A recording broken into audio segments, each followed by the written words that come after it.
Greetings. Welcome to Limitless Alchemy 808. I'm Patience.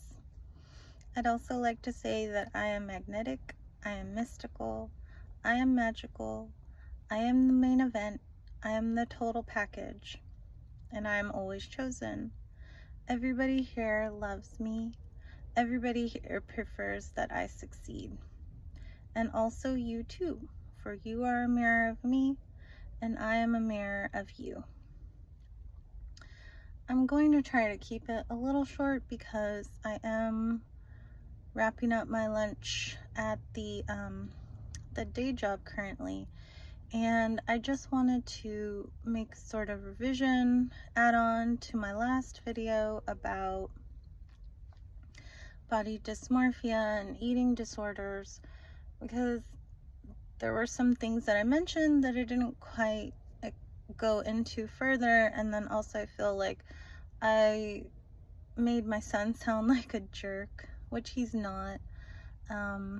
What I had said to him at the time when I first told him, you can just tell yourself whatever you're eating is the best for you, I think he misconstrued it as more so people who tend to like overindulge in fast food and probably food choices that aren't quite as healthy, whereas they could make healthier choices. And then when I explained to him that I was more so thinking about those of us who don't have access to fresh food or don't have funds to access fresh food until, their preferred reality comes into fruition,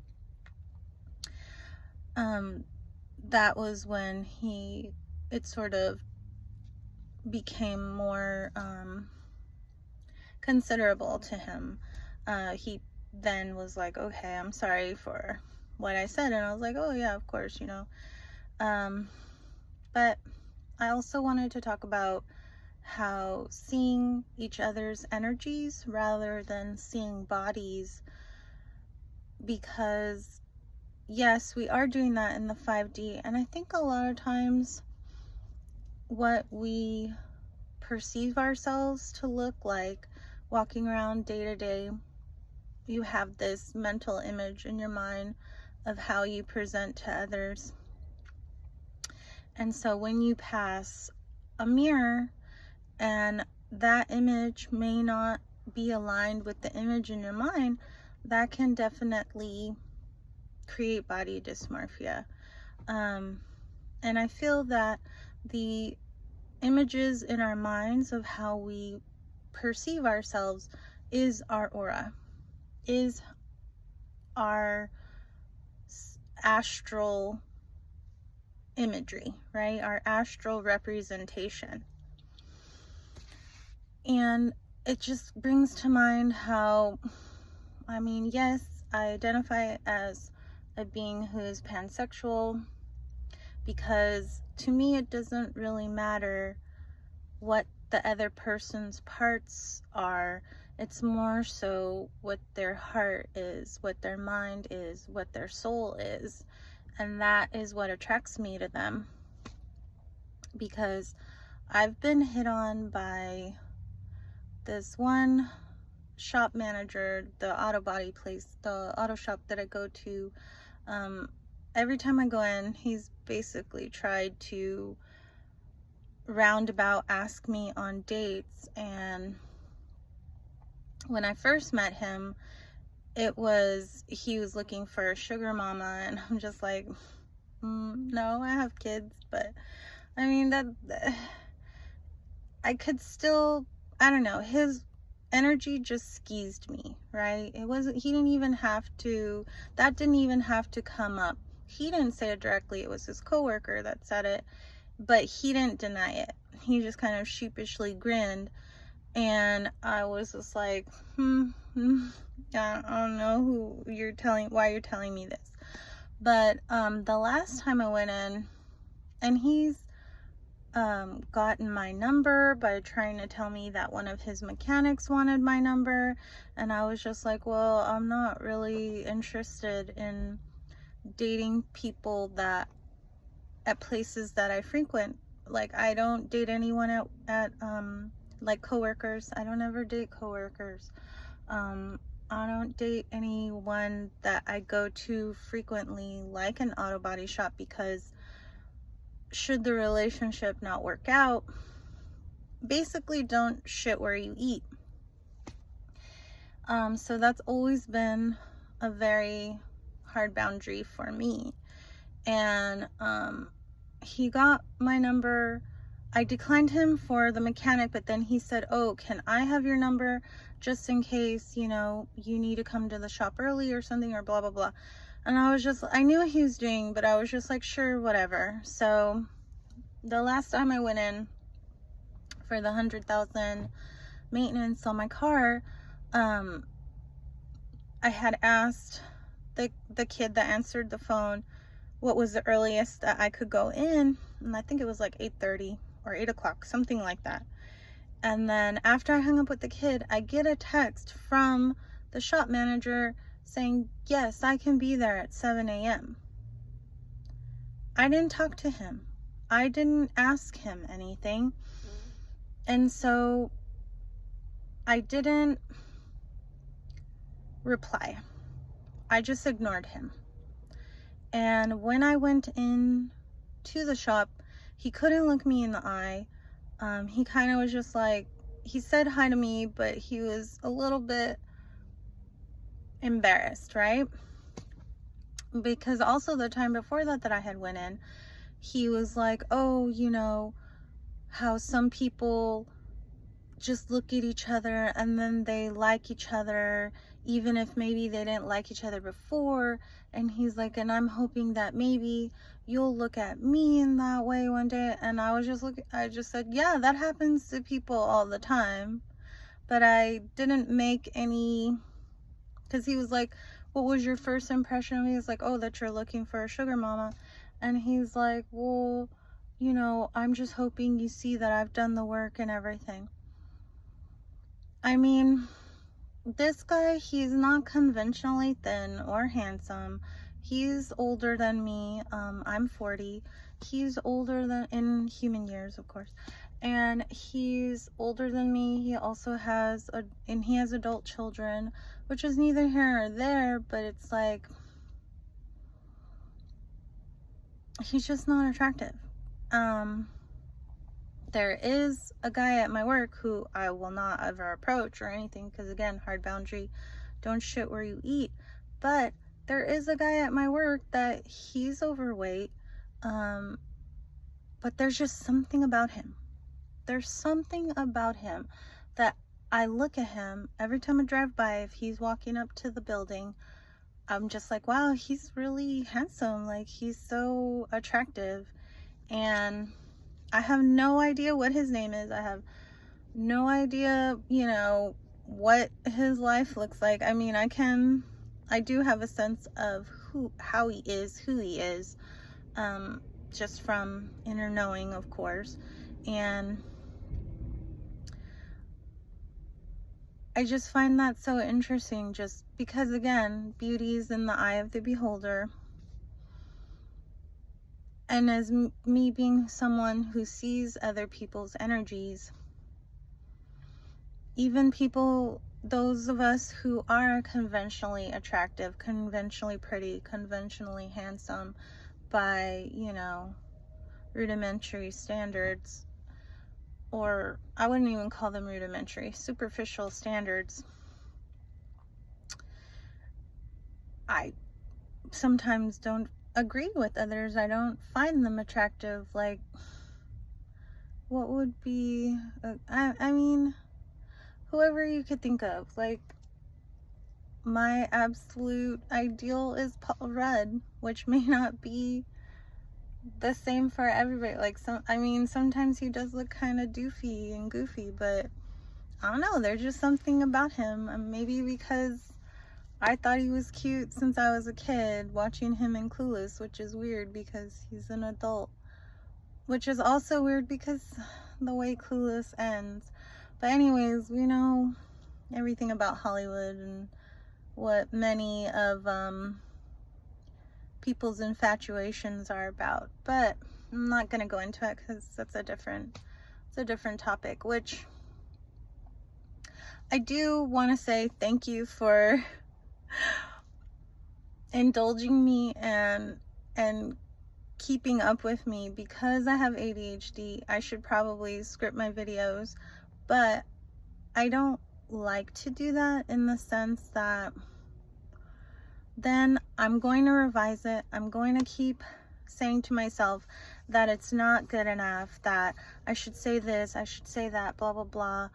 But it just kind of like sucks the fun out of doing something like this, whereas like I can just come on here, yap my head off, go on tangents, bounce around, and hopefully you stick along with me, like, you know, hold on tight, because I do like to whip it.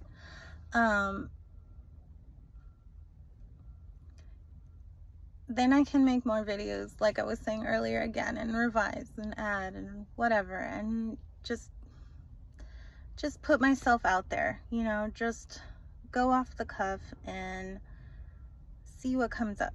So with body dysmorphia, you know, I think it's a lot of times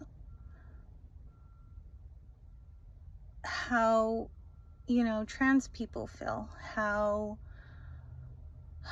non-binary people feel. And I mean, I know that I have female body parts, and I know that I have female biology. I mean, I'm a childbearing person,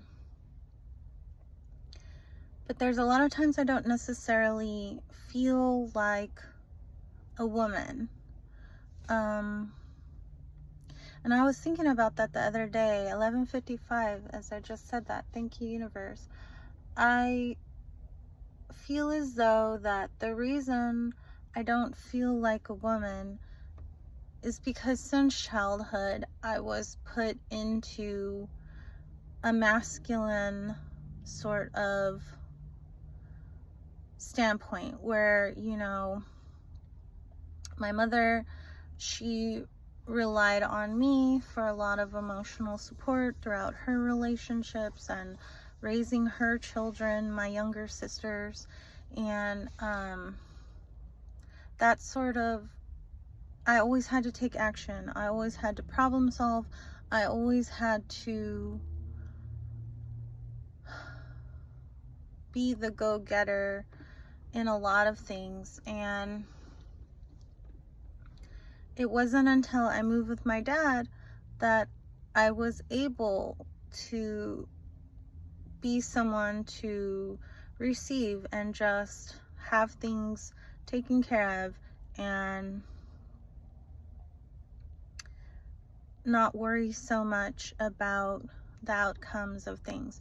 But I do feel that both my parents sort of put me in their emotional support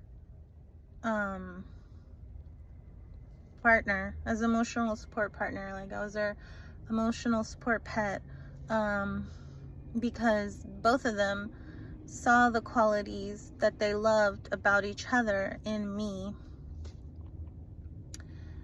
But then when they saw the qualities that they didn't like of each other in me, that's where a lot of issues came up. And I mean, I can't speak for anyone else, but I can say those of us who are having similar feelings, similar experiences, that was just something that came to me the other day as I was thinking about all of these things, that, you know, eldest daughter syndrome and things like that. But when I was 11 and I got my period, I just couldn't believe it, because I was in such a masculine state of mind. I was like, this shouldn't be happening to me. I'm not really a girl. But that was my mindset at the time, you know. But if you're feeling this way, you know, please understand that you are the best version of self now. whatever you do to improve or change about yourself or your situation, you're still always going to be the best version of self, because the choices you make are the ones that are best for you with the guidance of the universe, you know, using your intuition. And if you aren't quite yet in tune with your intuition, there's lots of ways to do that. I mean, meditation, Reiki, even just sitting and talking with yourself. Not even meditation too, just even sitting in silence and talking with yourself. Whatever comes up in your mind, how does it feel in your gut? How does it feel in your heart? If you feel anxiety or fear or worry, it's most likely the ego talking. But if you feel calm, serenity, peace, joy, that is the intuition. That is your higher self talking with you. And I've definitely come a long way to trust my intuition and discern ego from intuition. And we're always evolving. We're always getting better. We're always, you know, changing. Billions of times per second, we're changing. It's hard to believe, but I believe in the unbelievable. I conceive the inconceivable, and the impossible is possible. I was gonna make this a shorter one, but here I am.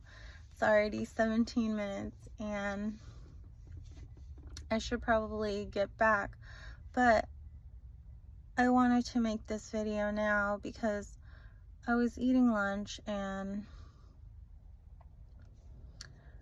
you know, I was listening to Bashar this morning, and he was talking about how you don't necessarily have to be vegan. You don't necessarily have to eat certain foods to be a spiritual, you know, to be on your spiritual path. And that's a lot of what I was thinking about the other day too, was that certain diets work for certain people because of their physiology. Like, I know someone who's been vegan for years, and it hasn't changed their weight in any way. I mean, I'm pretty sure they go on walks and things, but for the most part, they're sitting down most of the day, and I can feel the frustration that they have with their body, because they feel that what they eat should reflect that, or their body should reflect what they eat. But a lot of times when you're not eating the right foods, you're not getting the nutrition that your body requires, that your physiology requires. Your body will go into survival mode, and it's stressing itself out because it's saying to itself that it's not getting what it requires, so it needs to hold on to what it has, and produces cortisol, which comes from stress. So that just, it's like a never-ending cycle of, you know, I'm doing all this work of frustration, a never-ending cycle of frustration. And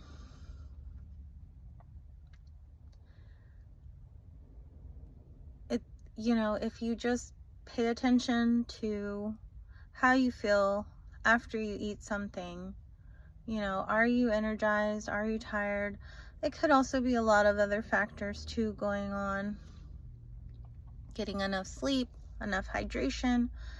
There's just so many things that tie together. And the best thing I can say is to just not beat yourself up about it. Progress is not linear. It's usually valleys and mountains. And